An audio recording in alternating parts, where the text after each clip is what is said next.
आप सभी विद्यार्थियों का हार्दिक अभिनंदन करते हुए मैं योगेंद्र सर हिंदी विषय के पाठ्यक्रम के साथ आज फिर आप लोगों के बीच उपस्थित हो गया हूं। इससे पहले हम लोगों ने अपने पाठ्यक्रम को जहां से छोड़ा था वहीं से आज फिर आगे बढ़ते हैं।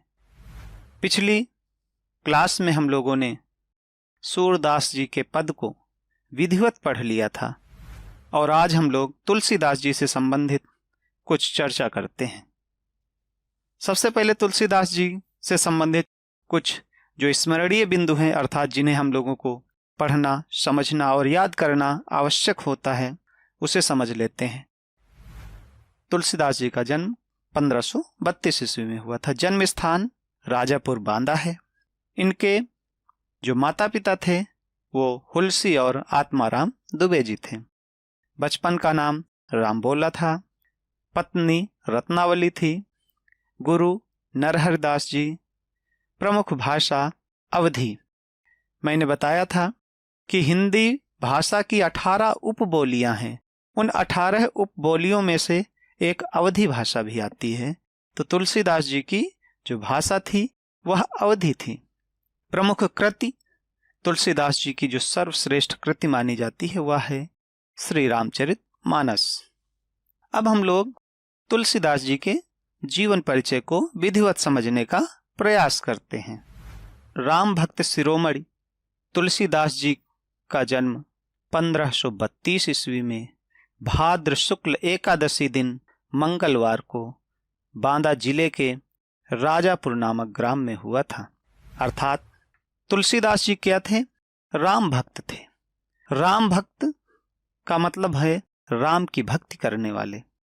तुलसीदास जी राम भक्ति शाखा के या राम मार्गी शाखा के प्रमुख संत कवि थे और इनका जन्म 1532 ईस्वी में भाद्र शुक्ल एकादशी, अर्थात हिंदी में जो महीने होते हैं भाद्र मास, ये वर्षा ऋतु के अंतर्गत आता है।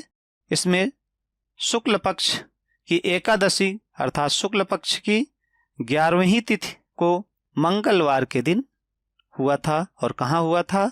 बांदा जिला के राजापुर नामक ग्राम में। इनके पिता का नाम आत्माराम दुबे तथा माता का नाम हुलसी था। अर्थात आत्माराम दुबे और हुलसी ये दो ऐसे पुण्यात्मा थे जिन्होंने तुलसी जैसे महापुरुष को जन्म दिया।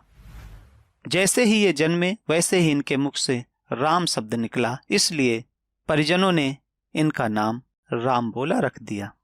जन्म के कुछ क्षणोपरांत अर्थात जन्म के कुछ क्षण बाद ही माता का निधन हो जाने के कारण, मूल नक्षत्र में जन्म लेने के कारण और इनके मुख में जन्मजात दांत होने के कारण अपशगुन मानते हुए परिजनों ने इनका बहिष्कार कर दिया।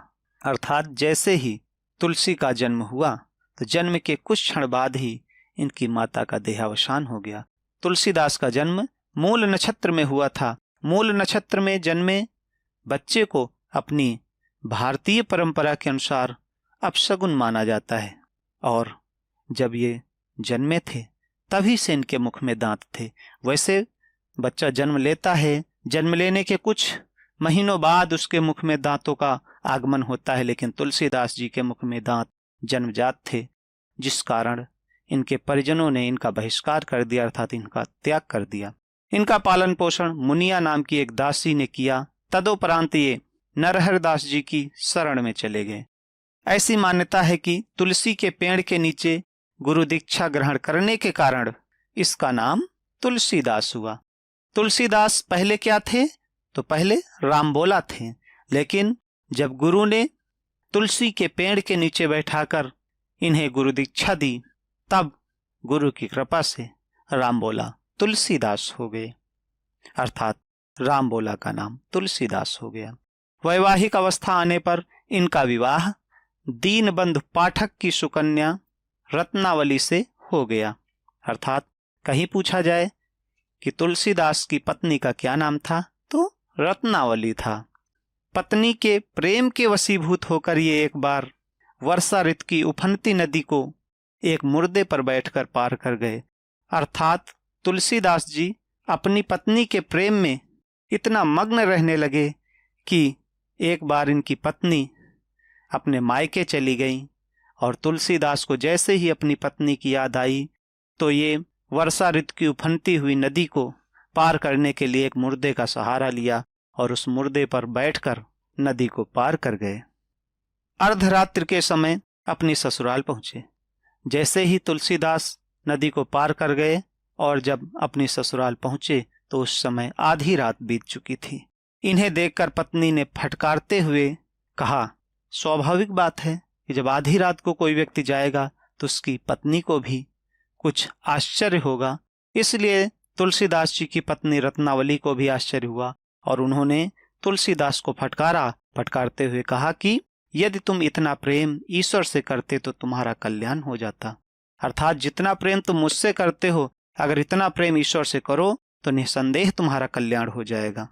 अर्धांगिनी की फटकार सुनकर तुलसीदास काशी चले गए और जैसे ही तुलसीदास ने अपनी पत्नी की फटकार अपने कानों से सुनी तो तुलसीदास को लगा कि वास्तव में मेरी पत्नी कुछ सत्य बोलना चाहती है। इसलिए अपनी पत्नी की बात मानकर तुलसीदास तुरंत वापस आ गए और काशी में जाकर के रहने लगे और काशी में रहते हुए आजीवन राम की भक्ति करते रहे। इसी प्रकार आजीवन राम की भक्ति में तल्लीन रहते हुए 1623 ईस्वी में इनका स्वर्गवास हो गया, अर्थात ये स्वर्ग धाम को सिधार गए। साहित्यिक परिचय की चर्चा यदि हम करें तो तुलसीदास राम भक्ति धारा के प्रतिनिधि संत कवि हैं। हिंदी साहित्य के आलोचकों और शिक्षाविदों ने इन्हें हिंदी साहित्य रूपी नभ का चंद्रमा माना है। अर्थात हिंदी साहित्य रूपी नभ का चंद्रमा किसे कहा जाता है, अगर यह कभी किसी ने आपसे पूछ लिया तो आप बिल्कुल बता सकते हैं कि तुलसीदास को कहा जाता है। इनकी प्रमुख भाषा अवधी है, मैंने पहले ही बता दिया आप लोगों को, आप बिल्कुल समझ गए होंगे। परंतु इन्होंने ब्रज भाषा को भी अपने काव्य में स्थान दिया है। अर्थात अवधी तो इनकी प्रमुख भाषा है, परंतु इन्होंने ब्रज भाषा को भी अपने काव्य में स्थान दिया। अर्थात इन्होंने ब्रज भाषा में भी कुछ रचनाएं की हैं। अलंकारिक शैली का प्रचुर मात्रा में प्रयोग करते हुए तुलसीदास जी ने अपने काव्य को साहित्य की कसौटी पर खरा बना दिया। तुलसीदास जी ने अलंकारिक शैली का प्रचुर मात्रा में प्रयोग किया। अर्थात तुलसीदास जी का जो काव्य है उसमें विभिन्न प्रकार के अलंकारों का समावेश है। तुलसीदास जी के काव्य में जो अलंकार मिलते हैं वो तुलसीदास जी के काव्य को और ऊंचाई पर ले जाते हैं, अर्थात तुलसीदास जी के काव्य को और परिपक्व बना देते हैं। यदि हम तुलसीदास जी के साहित्यिक अवदान की चर्चा करें, साहित्यिक अवदान का मतलब होता है साहित्य में देन, अर्थात तुलसीदास जी ने साहित्य को क्या दिया, तो सर्वमान्य रूप में यह माना जाता है कि तुलसीदास जी ने 12 ग्रंथों की रचना की। अर्थात तुलसीदास जी ने कुल 12 पुस्तकें लिखी, जिनमें से कुछ पुस्तकें अवधी भाषा की हैं और कुछ पुस्तकें ब्रज भाषा की हैं। सबसे पहले हम अवधी भाषा की पुस्तकों की चर्चा कर लेते हैं। तो अवधी भाषा की पुस्तकों में से श्री रामचरितमानस, जानकी मंगल, बरवै रामायण, पार्वती मंगल और रामलला नहिछु हैं। ये जो पुस्तकें हैं ये पुस्तकें अवधी भाषा में लिखी गई हैं। अब हम ब्रज भाषा में लिखित पुस्तकों की चर्चा करते हैं।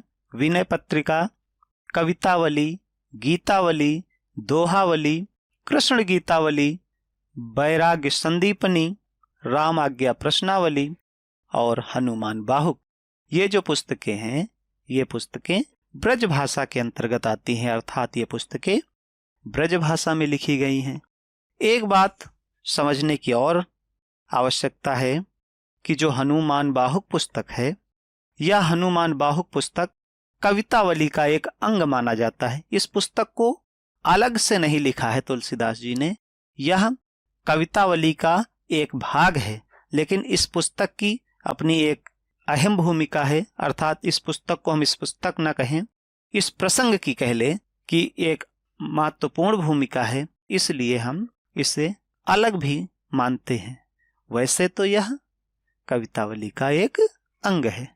तो आशा करते हैं आप सभी छात्रों को तुलसीदास जी से संबंधित जानकारी हो गई होगी।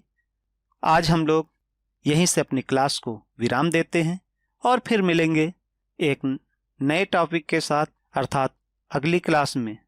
धन्यवाद।